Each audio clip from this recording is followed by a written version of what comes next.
अमृत की धारा है धारा, जो देती दुखों से किनारा। मुरली अमृत की धारा है धारा, जो देती दुखों से किनारा। भूले जीवन में हो जाए शिव बाबा मुरली में समझाए। भूले जीवन में हो जाए शिव बाबा मुरली में समझाए। तुम्हें देवता बनना है प्यारा, देखो गलती न करना दोबारा। मुरली अमृत की धारा है धारा, जो देती दुखों से किनारा।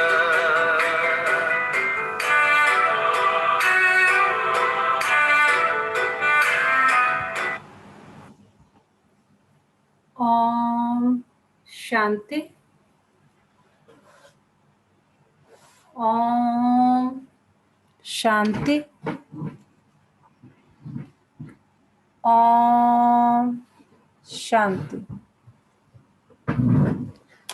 सभी रिलैक्स होकर बैठे। पूरा ध्यान विकुटी के मध्य में। ये मुझ आत्मा का निवास स्थान है। मैं आत्मा इन कर्मेंद्रियों की मालिक हूँ।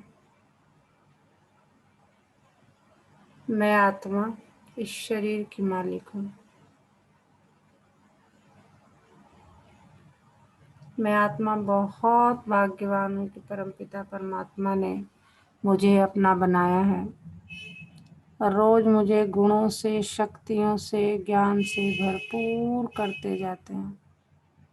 मैं कोटों में कोई और कोई में भी कोई भाग्यवान आत्मा हूँ कि बाबा ने मुझे पहचाना है और मुझे अपना बनाया है। वाह मेरा भाग्य, वाह ये बाबा, वाह मेरा बाबा और ये वाह ये ड्रामा।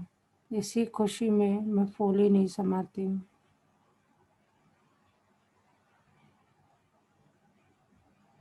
अभी मैं आत्मा अपने परम पिता परमात्मा के महावाक्य सुनूंगी।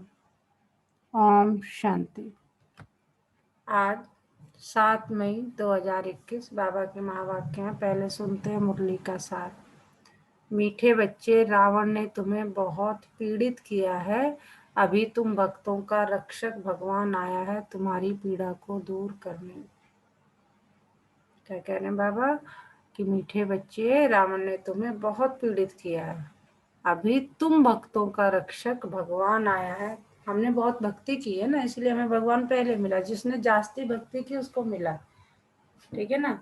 तो बाबा क्या कह रहे हैं कि तुम भक्तों का रक्षक कौन है? भगवान आया है तुम्हारी पीड़ा को दूर करने। हमने आधा कल इतना याद किया भगवान को, इतना याद किया, इतना याद किया। रोज गाते थे, आ जाओ बाबा भगवान, आ जाओ, अगर तुम कहीं हो तो हमें पतित से पावन बनाओ, इस दुख से दूर करो। ये तो हमें बाबा आया है अभी रक्षक बनकर हमारी पीड़ा को दूर करने। प्रश्न है, सपूत बच्चों की मुख्य 2 निशानियां सुनाओ।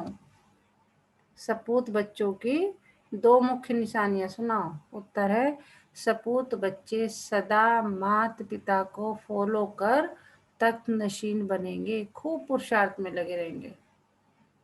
नंबर 2, उनकी बाप से दिल बहुत सच्ची होगी। सच्ची दिल वाले सदा श्रीमत पर चलेंगे। अगर अंदर में सच्चाई नहीं तो याद में रह नहीं सकते।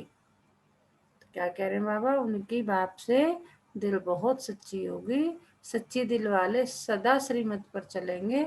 अगर अंदर में सच्चाई नहीं तो याद में रह नहीं सकते। गीत है आज का, भोलेनाथ से निराला कोई और नहीं। ओम शांति। मीठे मीठे बच्चों ने भक्ति मार्ग का गीत सुना। भक्त इस गीत के अर्थ को नहीं जानते। तुम भगवान के बच्चे बने हो। भगवान रक्षक है किसका? भक्तों का। तुम भी रक्षक हो भक्तों के, भक्तों की रक्षा करते हो। कौन सी आफत है जो भगत रक्षा करने के लिए भगवान को बुलाते हैं? बाबा कह रहे ऐसी कौन सी आफत आ पड़ी तुम पे कि जो मंदिरों में जा जाके जो है मुझे पुकारते हो कि आ जाओ। भक्तों को रावण का बहुत दुख है। क्या कह रहे हैं बाबा? भक्तों को रावण का बहुत दुख है।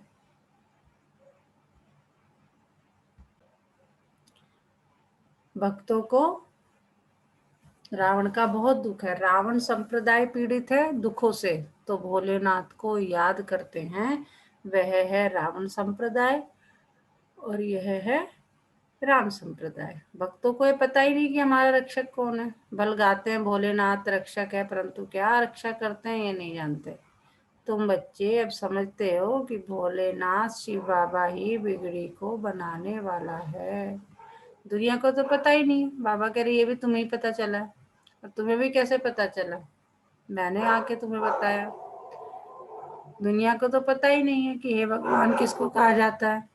भगवान का पता हो तो फिर भगवान की रचना के आदि मध्यंत का भी पता हो। न भगवान को जानते न रचना का पता, इसलिए ऐसे मनुष्य संप्रदाय को ब्लाइंड भी कहा जाता है। दूसरी तरफ तुम हो जिनको दिव्य दृष्टि मिली है। बाबा कह रहे तुमको तो ज्ञान का तीसरा नेत्र दे दिया है मैंने, दिव्य दृष्टि दे दी, सब कुछ पता है तुम्हें।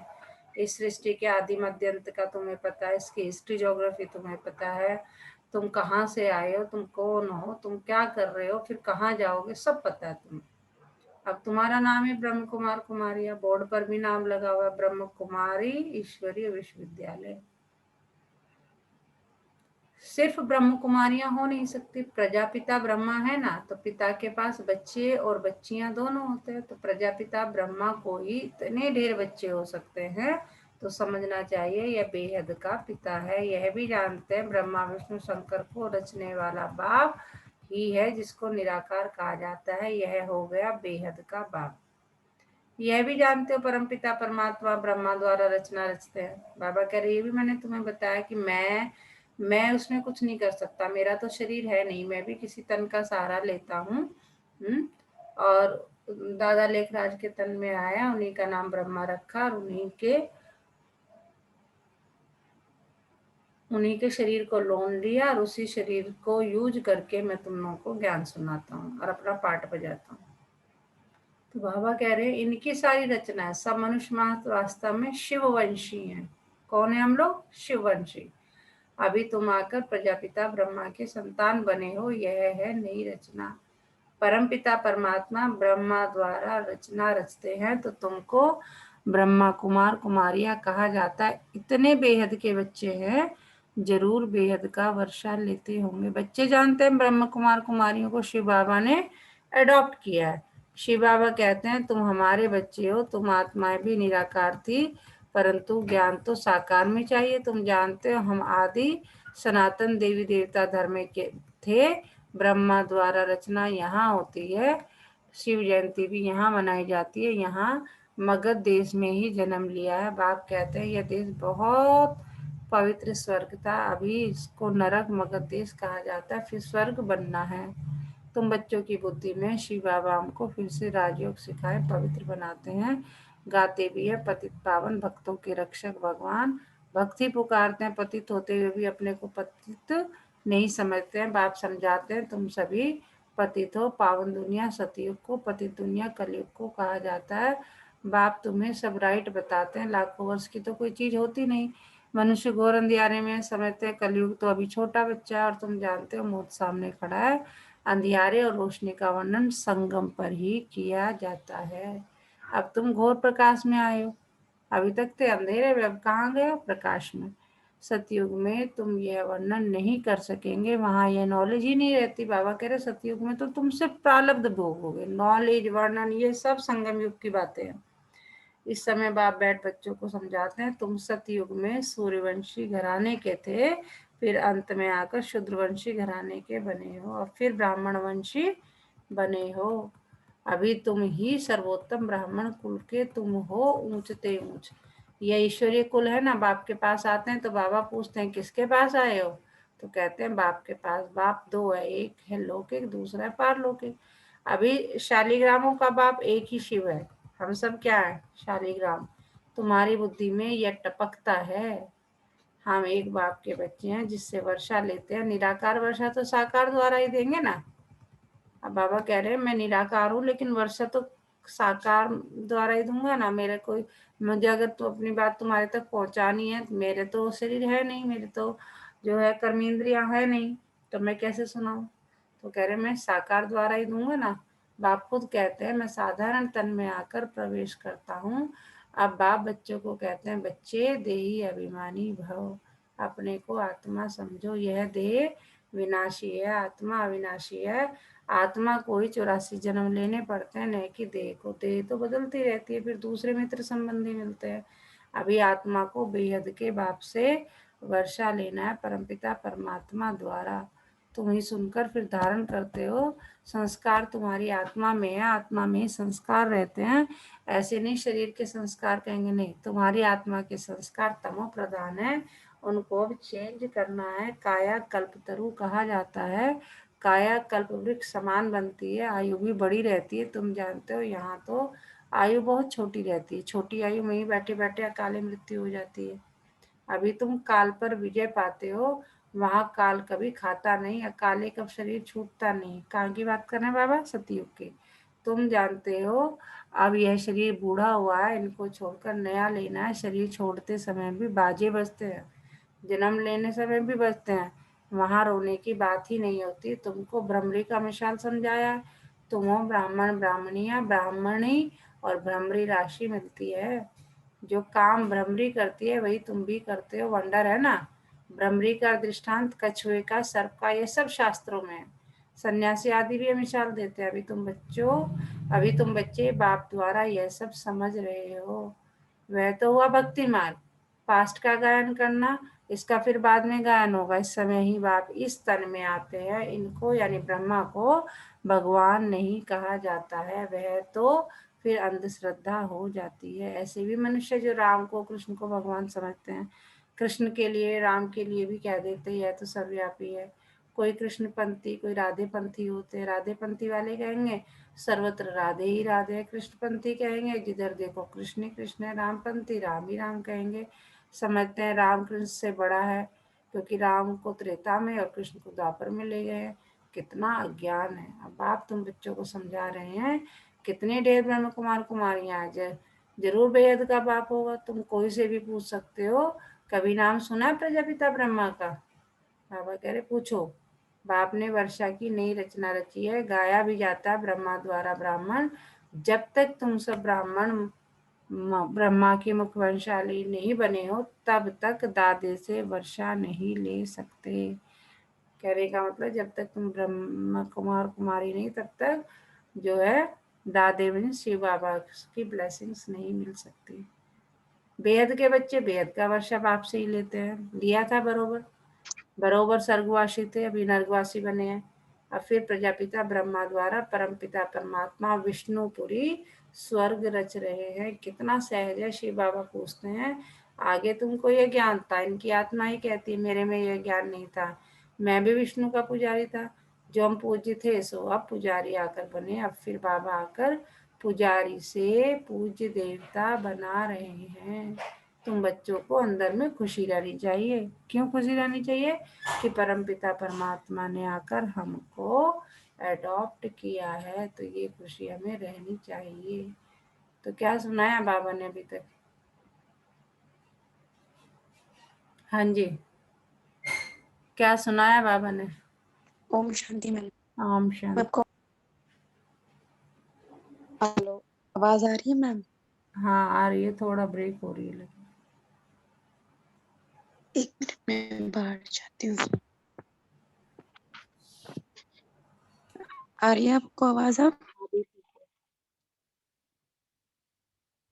मैम आज शिव बाबा कहते हैं ये रावण राज्य चल रहा है, इसमें मैं आया हूँ क्योंकि हम लोग बहुत दुखी हैं। इस रावण राज्य में बहुत पीड़ित हुए हैं।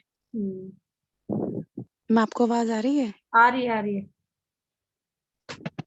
तुम लोग बहुत पीड़ित हुए हो इस रावण राज्य में, तो अब ये टाइम है हमारे बाबा जी का आने का। तो वो संगम युग पे आ गए हैं। अब हमें ले जाएंगे कहाँ पे? अपने ही धाम में, जहाँ जहाँ से हम आए थे। बाबा जी ने ये भी बोला है कि जितना हो सके मुझे याद करो, क्योंकि अभी लोगों को ज्ञान नहीं है। लोग समझते हैं कि कृष्ण, राम ये सब भगवान है, पर इनका एक टाइम होता है आने का। अब मेरा टाइम है। हम लोग कितने लकी हैं कि हम नहीं, लोगों को भगवान इसकी नहीं है ये, देव आत्माएं, ये भगवान नहीं है, ये भी हमारे जैसे ही हैं, लेकिन इन्होंने अभी के समय में बहुत मैसेंजर पुरुषार्थ सॉर्ट ऑफ। किया है, तो जाके ये बहुत देवात्मा मतलब देवता है ये, भगवान नहीं है। अब तो लोगों को इस बात का ज्ञान भी नहीं है, बहुत से हाँ, वही लोगों तो को, पापा क्या कह रहे बहुत से ज्यादा लोगों को। इन्हें तो छोड़ो। तो अभी बाबा बार बार मुरलियों में सुनाते हैं कि तुम तो साधु संतों को भगवान मान के बैठ जाते हो, ये तो चलो हाँ, किसी ने ये देखे देखो, ही नहीं। आशाराम बापू हो गए, कितने लोग हैं। हाँ, बहुत से लोग हैं जो फॉलोअर हैं, जिनको मान लेते हैं कि भाई ये हमारे भगवान है, मान के चलते हैं मनुष्य को। बट दैट्स नॉट राइट ना। ये तो वो जो बोलेंगे आप वही करते हो, बट ऐसा नहीं होता। वो तो बाबा कहते ही जो हैं। जो एक्चुअल है वो लोगों को भी पता ही नहीं है। हम्म। तो एक्चुअली आज क्या बाबा ने है ये ना, शांति सुख ये सब चाहिए, उसकी दौड़ में क्या है, जो मिलता है एक मतलब उस तरह से है ना, कि जैसे हम कह रहे, कोई कहता है अच्छा यहाँ मिल रहा बिल्कुल है, ऐसे हो रहा है कि जैसे अभी आजकल नहीं हो रहा ऑक्सीजन की, कोरोना टाइम में ये चाहिए, मारा मारी चल जहाँ रही है। जहाँ लगता है अच्छा यहाँ मिल सकता है तो वहां भाग लेते हैं, कोशिश कर रहे हैं, ऐसे लगता है अच्छा यहाँ जाके होता है तो वहां पर चले जाते हैं, अच्छा ये भगवान है, तो वो वाली स्थिति हम लोगों को, हम आत्माओं की हो पड़ी थी अभी से हाँ हाँ, बिल्कुल। पहले। क्योंकि ऐसे ऐसे फॉलोअर्स देखे थे मैंने कि एक आशाराम बापा के ही कम से कम करोड़ों में फॉलोअर्स, जो कि मतलब बिल्कुल ही यूजलेस बात है। मतलब ऐसे कैसे हो सकता है? हम्म। तो ये परिस्थितियों के कारण ही इंसान ऐसे करता है। जितना दुख होता है ना, तो तब वो इसी राह पे निकल जाता है। वही मे ना, बी जब उसके आदमी कार्मिक दुखी होता है अकाउंट है। उसकी अपनी अपनी बुद्धि भ्रष्ट हो चुकी होती है, उसे मतलब समझ में ही नहीं आता क्या हो रहा उसके कार्मिक अकाउंट भी है साथ में। है। वो तो खैर है, वो तो ये भी ड्रामा का पार्ट है, और इसलिए ऐसा हो रहा है, इसलिए इसमें किसी की गलती नहीं है। हम लोग हम लोग कितने लकी है ना, क्योंकि बाबा जी ने हमें ही अडॉप्ट कर रखा है। वो तो है ही, वो तो है ही। इसी खुशी में तो रहना चाहिए, नाचते रहना चाहिए कि हमें स्वयं भगवान ने पहचाना है, यानी कि हम कौन है, देव कुल की आत्माएं हैं हम। देव की इसलिए बाबा आत्मा है हमें हम लोग। दोबारा देव पढ़ा के दोबारा ले जाने आए हैं कि आज उसने पहचान लिया, आज बच्चे को तो मेरा वही बिछड़ा हुआ बच्चा है, सिकी लगा बच्चा है मेरा। अब बस हमें पुरुषार्थ दुख तो करना हमने भी दुख मैम दुख तो ऐसा नहीं है। हम लोगों ने भी बहुत पुकारा है। हम लोग भी दर दर भटक के अब सही रास्ते नहीं पे तो आए हैं। ये तो हमारे साथ हमने भी तो है। जास्ती पुकारा है, क्योंकि देखो दुख भी उसे ज्यादा होता है जो बहुत सुख भोगने वाला होता है ना। बाबा तो कहते हैं मैं गरीब निवास और दुखियों का वो हूँ। अब मैंने आज की डेट में फॉर एग्जांपल मैंने सारी सुख सुविधाएं जो हैं वो यूज की हैं, है ना। मैं कहीं की रानी हूँ, मेरे पास नौकर चाकर है, और अचानक से सब चला जाए तो मैं ज्यादा दुखी होंगी। एक दूसरा है कि वो ठीक है, नॉर्मल है अपना, जैसे आजकल हम हैं, है ना। उसके पास नौकर चाकर है नहीं तो उस पर क्या फर्क पड़ रहा है, लेकिन मैं एक महारानी हूँ, मेरे पास नौकर चाकर है, सारी सुख सुविधाएं, अचानक वो चला जाए तो मुझे दुख ज्यादा होगा कि या उसको ज्यादा होगा जो ठीक है अपना, जैसे आजकल हम रह रहे हैं, ना नौकर है ना चाकर है, अपना कमा खा रहे हैं अपना, ठीक है, बिल्कुल। उसी को दुख होगा ना जिसने सुख भोगा होगा। अब जो उसने गाड़ी गाड़ी से जो चला होगा, जिसके पास ज्यादा सुख। जिसके पास जिसने जो गाड़ी से चला होगा फॉर एग्जाम्पल, और उसे पैदल चलना पड़ जाए, अब जो पहले से पैदल चल रहा है तो उसे कौन से में से ज्यादा दुख होगा, जो गाड़ी से चला हुआ है। तो हम क्या है, जुगाड़। देवताएं घराने के हैं, हमने सारे सुख भोगे हैं, तो इसलिए हमें ही दुख ज्यादा होता है, हमें मतलब आत्मा में तो भरा पड़ा है ना, शरीर को ही तो नहीं पता ना हमारे। और हम भक्ति में हम तो बस क्योंकि जरा सा दुख होना शुरू हुआ तो हमने तो द्वापर से ही पुकारना शुरू कर दिया, आजा भगवान, बस हम तो दुखी हो गए। और हमने इतनी भक्ति की तो भगवान हमें मिल गए सबसे पहले। बिल्कुल सही कहा आपने। तो बाबा कह रहे तुम बच्चों को अंदर में खुशी रहनी चाहिए, क्यों, क्योंकि परमपिता परमात्मा ने आकर हमको अडॉप्ट किया है। मनुष्य मनुष्य को अडॉप्ट करते हैं ना, बहुत मनुष्य होते हैं जिनको अपने बच्चे नहीं होते तो अडॉप्ट करते हैं। अब बाप जानते हैं मेरे बच्चे सब रावण के बन गए हैं, इसलिए मुझे आकर फिर से अडॉप्ट करना पड़े, ब्रह्मा द्वारा अपने बच्चे को अडॉप्ट करते हैं, ये अडॉप्शन कितना वंडरफुल है। तुम ही जानते, शिव बाबा ने हमको ब्रह्मा द्वारा अडॉप्ट किया है। हम शिव बाबा के अडॉप्टेड बच्चे हैं, मुखवंशावली, ब्रह्मा मुखवंशावली बच्चे हैं। ब्रह्मा के मुख से ज्ञान सुनकर हम पैदा हुए हैं, इसलिए ब्रह्मा मुख वंशावली बोला जाता है। कोख से हमने जन्म नहीं लिया ब्रह्मा की, उनके मुख से हमने ज्ञान सुना और उस ज्ञान को सुनकर हम उसके बने हैं, तो इसलिए ब्रह्मा मुख वंशावली बोला जाता है। शिव बाबा कहते हैं मैंने तुम बच्चों को अडॉप्ट किया है तुमको बेहद सुख का वर्षा देने के लिए। यह ब्रह्मा तो दे नहीं सकते। अब फिर बाबा इनकी भी बात बता रहे हैं कि बात कंफ्यूज होने की जरूरत नहीं है, इस ब्रह्मा की पूजा करने की कोई जरूरत नहीं है, ये भी तुम्हारे जैसा ही है। इसके हाँ रिगार्ड दो, क्योंकि मैं इसके तन में आया हूँ। मैं ये मैसेंजर है तुम शिव बाबा का। अगर कोई जो है प्राइम मिनिस्टर का कोई मान लीजिए मैसेज लेके हमारे पास आएगा, तो हम उसे कितना रिगार्ड देंगे, अरे उन्होंने भेजा है नहीं, तो वही है। तो इसी तरह से ये कौन है, रिगार्ड देना है, लेकिन ये भी मनुष्य है तुम्हारी तरह, यह भी मनुष्य है, ना कि प्रजापिता ब्रह्मा। मनुष्य ज्ञान नहीं देते, ज्ञान का सागर निराकार परमपिता परमात्मा ही बैठ यह ज्ञान देते हैं। ब्रह्मा को अथवा विष्णु को ज्ञान सागर नहीं कहा जाता। इन तीनों की महिमा अलग है। ज्ञान सागर पतित पावन सिर्फ और सिर्फ एक बाप है। सारी दुनिया के मनुष्य मात्र उनको बुलाते हैं, अंग्रेजी में भी कहते हैं वह लिबरेटर है, जिससे दुख मिलता है उससे लिबरेट किया जाता है। बाप भी यहाँ आकर रावण से लिबरेट करते हैं। रावण राज्य भी यहाँ हुआ है, यहाँ ही रावण को जलाते हैं, जलाकर फिर कहते हैं सोने की लंका लूटने जाते हैं। उनको तो कुछ पता ही नहीं रावण क्या चीज है, कब यह कब का यह दुश्मन है। समझते राम की सीता चुराई, यह नहीं समझते हम सब सीताएं हैं। हम सब कौन है, सीताएं हैं। हम रावण की जेल में फंसी हुई है। यह ज्ञान किसमें भी नहीं है सिवाय हमारे। But we know how lucky we are because we know this ज्ञान। कथाएं बैठ सुनाते हैं। शिव बाबा कहते हैं मैं दूर देश का रहने वाला आया हूँ इस देश पर आए। कहते मेरा तो ये देश है ही नहीं, मेरा तो परम धाम है। मैं तो वहां से, तुम बच्चों ने पुकारा, दिन रात पुकारा, तो मैं आया। और मैं भी कब आया हूँ, संगम युग पर, क्योंकि उससे पहले भी मैं नहीं आ सकता था, उसके बाद भी मैं नहीं आ सकता था, क्योंकि मेरा भी ड्रामा में पार्ट है। तो बाबा कह रहे हैं मैं दूर देश का रहने वाला आया हूँ इस देश पर आए। यह पतित दुनिया पुरानी है ना, यह है रावण की दुनिया। बुलाते भी हैं हे बाबा आओ, हम पतित बन गए हैं। बाप कहते हैं हमको पावन बनाने इस पतित दुनिया में आना पड़ता है, और मुझे आना भी उस तन में है जो पहले नंबर में पावन था, जो सुंदर था, वही अब श्याम बना है। कितनी वंडरफुल बातें हैं। कृष्ण को श्याम सुंदर को क्यों कहते हैं, किसको पता नहीं है। क्या है, कृष्ण को ही सर्प ने डसा। बाबा कह रहे हैं क्या एक कृष्ण को ही सर्प ने डसा, सतयुग में थोड़े सर्प आदि होते हैं। बाप कहते हैं अंतिम जन्म मेरे कारण पवित्र बनो। अंडरलाइन की बातें हैं, यह अंतिम जन्म मेरे कारण पवित्र बनो, तो पवित्र दुनिया के मालिक बनेंगे। सिर्फ मुझे याद करो और पवित्र बनो। अल्प को याद करो तो बेबादशाही तुम्हारी है। यह है सहज राजयोग।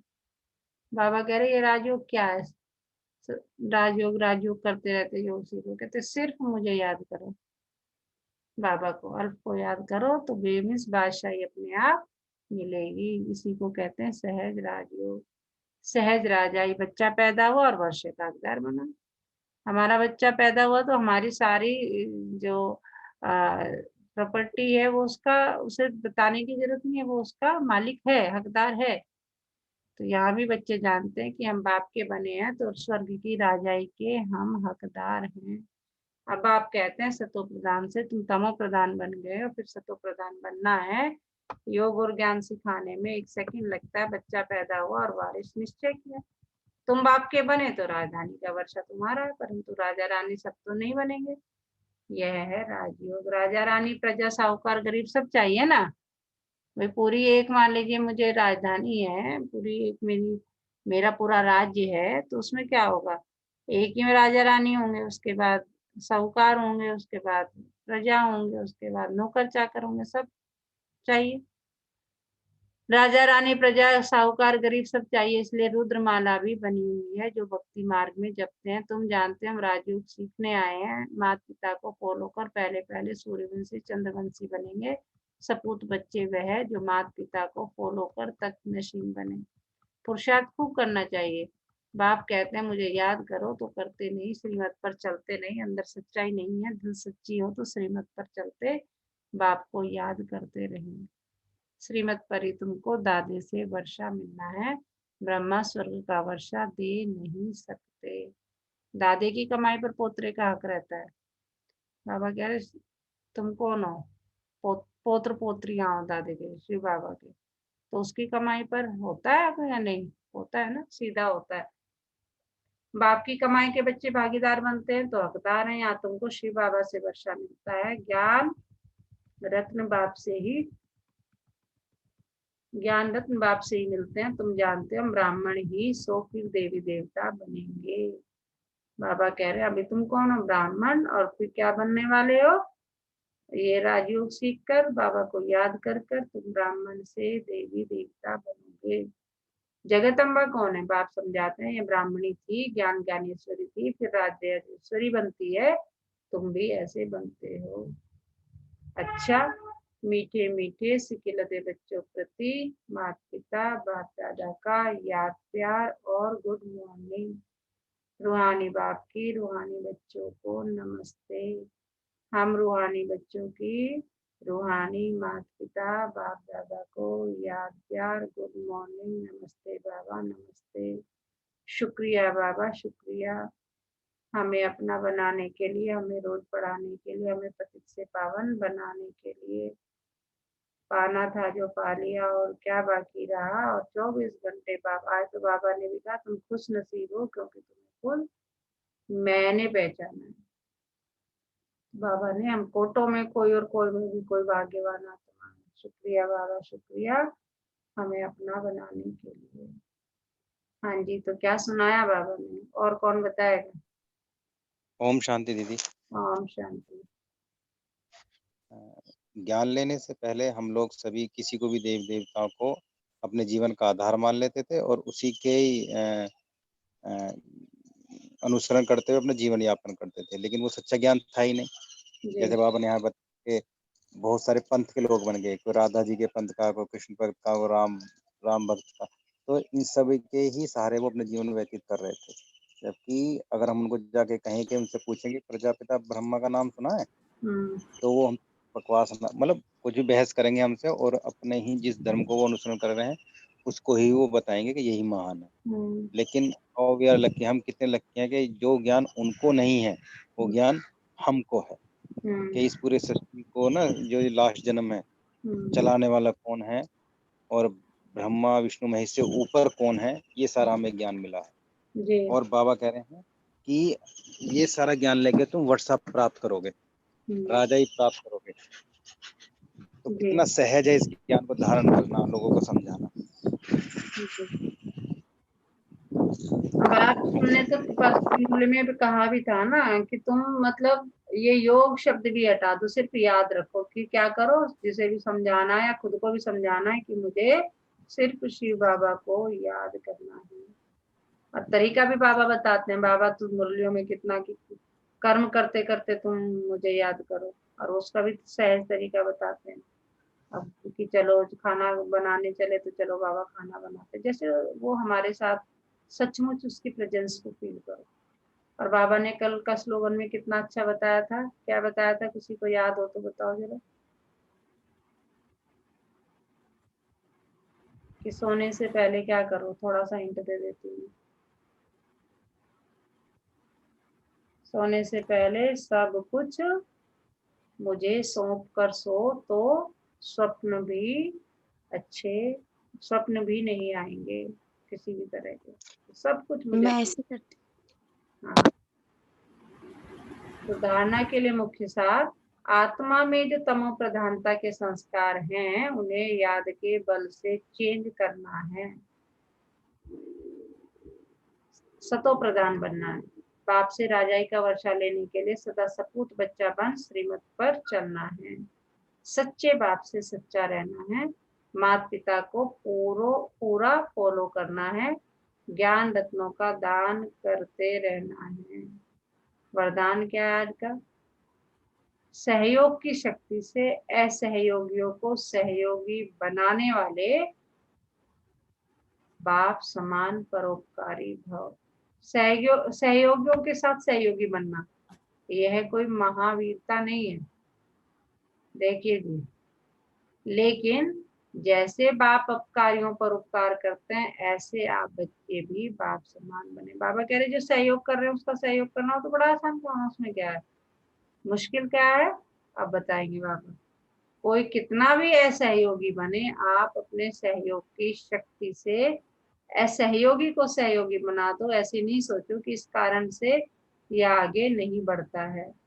कमजोर को कमजोर समझकर छोड़ न दे, लेकिन उसे बल देकर बलवान बनाओ। इस पर अटेंशन दो तो सर्विस के प्लान्स रूपी जेवरों पर हीरे चमक जाएंगे, अर्थात सहज प्रत्यक्षता हो जाएगी। तो कहने का बाबा ये है कि जो पहले से पेट भरा हुआ है जिसका, उसको खाना खिला रहे हो तो कुछ कोई महान काम थोड़ी कर रहे हो, या किसी धनी को तुम दान दे रहे हो तो क्या महान काम कर रहे हो?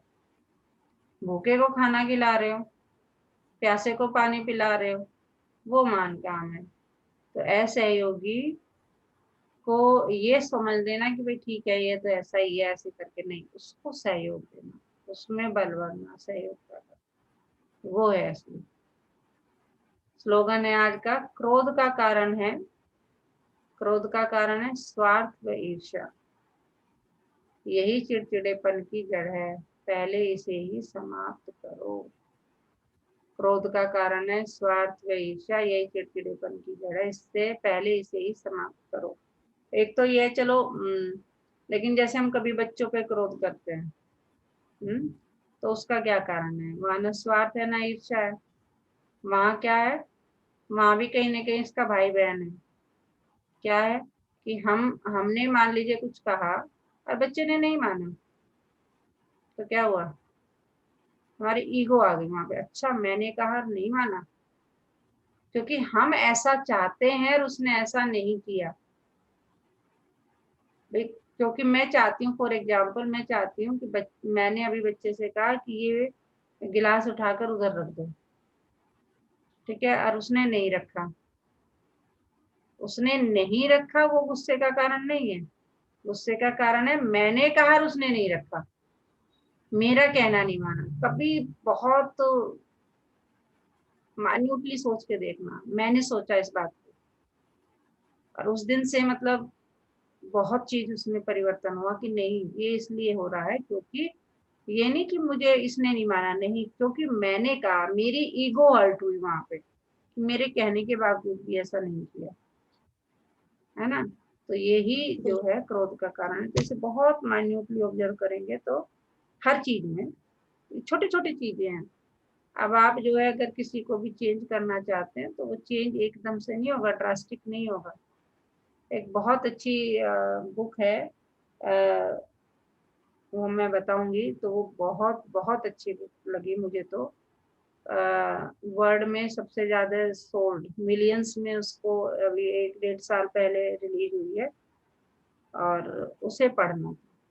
उसमें क्या है कि how to change your life, ये इंग्लिश में है, और मतलब कैसे आप अपने आप को चेंज कर सकते हैं। तो I will give you that book, नाम दूंगी, वो आपको ऑनलाइन खरीदनी पड़ेगी, and it's a very good book, really very good. वही बाबा भी तो हमें क्या कह रहे हैं, सभी बुक तो हमें बाबा, मतलब मुझे तो फिर हर बुक में या हर उसमें ये बाबा का ज्ञान आ जाता है, लेकिन हाँ उसे जब पढ़ते हैं तो ये लगता है कि हाँ बाबा हमें बिल्कुल सही समझा रहा है, रोज यही तो समझाता है। सबसे अच्छी बात यहाँ की क्या है, यहाँ की इन द सेंस जो हम ये कहते हैं कि ब्रह्म कुमारियाँ, ये मतलब इतने लोग चारों तरफ आ गए ज्ञान सुनाने वाले, लेकिन यहाँ की बात सबसे अच्छी क्या है कि यहाँ रोज जो है, रोज एक ही बात पे फोकस किया जाता है। मान लीजिए हम कहीं और जाएं, सुनने जाएं, वो सुना दिया उन्होंने, फिर हम डिस्कनेक्ट हो जाते हैं, लेकिन यहाँ कनेक्शन जो है वो मेंटेन रहता है। रोज एक ही बात को, रोज एक ही बात को, रोज एक ही बात को, इस तरह से नहीं तो उस तरह से, उस तरह से नहीं तो तीसरी तरह से समझे। जैसे रोज हम अपने बच्चे को समझाते हैं, कभी अपनी रिकॉर्डिंग हम देखें ना तो कोई कहेगा पागल है। एक ही बात हम अपने बच्चे को रोज कहते हैं, ऐसे करना है वैसे, मतलब दिन में शायद 10 बार कहते हैं कि बात को ठीक से खाया करो, ठीक से बैठा करो, तुम ध्यान नहीं रखते हो, मतलब बहुत सारी बातें ऐसी है। तो ऐसे ही बाबा भी तो वही कर रहा है, हम भी हम आत्माओं को ऐसे ही पढ़ा रहे हैं। चलिए जी, अब योग करते हैं, सब रिलैक्स होकर बैठे, रिलैक्स होकर बैठे, कमर सीधी, रिलैक्स होकर बैठे, कमर सीधी, पूरा ध्यान सांसों पर। सांसों को नाभि तक आते जाते देखें। धीरे धीरे पूरा ध्यान भ्रिकुटी के मध्य में।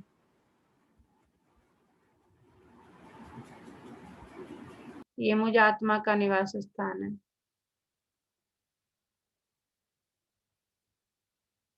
मैं आत्मा इस शरीर की मालिक हूँ। मैं आत्मा इन कर्मेंद्रियों की मालिक हूँ। मैं बहुत भाग्यशाली आत्मा हूँ कि परमपिता परमात्मा ने मुझे एक स्वस्थ शरीर निवास करने के लिए दिया, जिसमें स्वस्थ कर्मेंद्रियां निवास करती हैं, जो बिना रुके बिना थके 24 घंटे मेरे इस शरीर को चलाती हैं।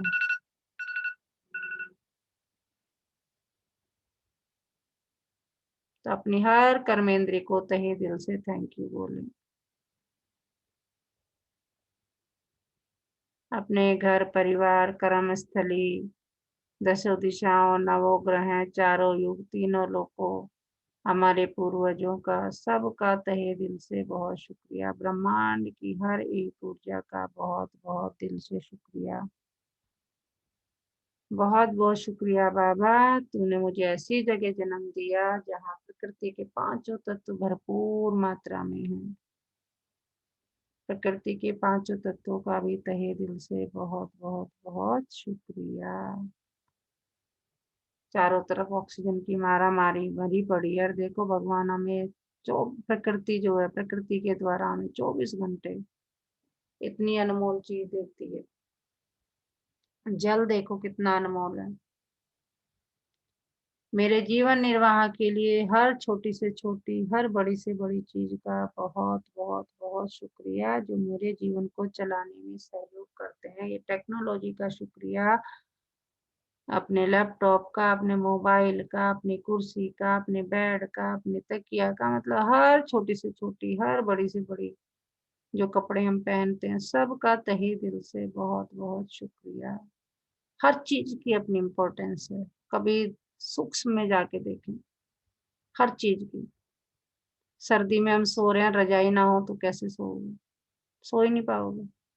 गर्मी में हम सो रहे हैं, पंखा ना हो तो कैसे सो पाओगे? तो कितनी इम्पोर्टेंस है इन चीजों की, कभी हम सोचते नहीं है। बस उनका धन्यवाद, जब सोचते नहीं तो धन्यवाद करने का तो मतलब ही नहीं उठता।